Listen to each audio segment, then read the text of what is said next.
अस्सलाम वालेकुम। मुझो नालो काइनात लोहाना है। आउं government girls high school Makkhali सां ताल्लुक़ रखां थी। अॼु जो असांजो टॉपिक विंड पावर एनर्जी आहे। अॼु आउं तव्हांखे ॿुधाईंदसि त विंड पावर एनर्जी छा आहे। शुरू कयूं था बैटरी खां।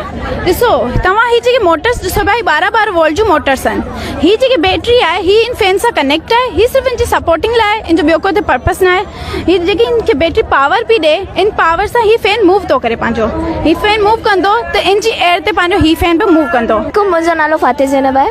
ही फैन जॾहिं मूव कंदो, मोटर वारो फैन जॾहिं मूव कंदो त असांजो डायनामो ही हिकिड़ी बैटरी हुई 12 वोल्ट जी, लेकिन असां हिन में कुझु डायोड्स ऐड करे हिनखे बैटरी मोटर में हिन में कुझु डायोड्स ऐड करे असां हिनखे डायनामो में कन्वर्ट करे छॾियो आहे।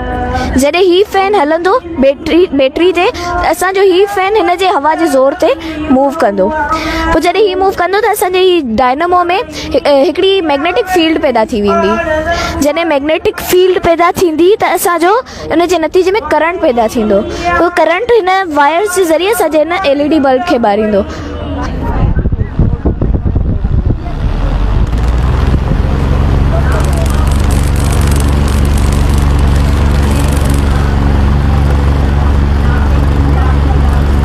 ही जॾहिं हिन में ही वारो फैन मूव करे थो त हिन डायनामो में ही जॾहिं मैग्नेटिक फील्ड पैदा थिए थी त असांजो 4.5 वोल्ट खां 5 वोल्ट ताईं करंट पैदा थिए थो। तव्हांखे इहो थी ॿुधाइणु चाहियां, ॾिसो ही असांजो इंडोर एक्सपेरिमेंट आहे। इन जे लाइ असां ही बैटरी यूज़ कई आहे।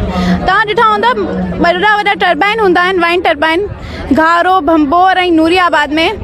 उते हिन शइ जी ज़रूरत कोन हूंदी आहे। पाण सिर्फ़ु हिन पार्ट जी मदद सां ई पंहिंजी इलेक्ट्रिसिटी जनरेट करे था सघूं। Thank U.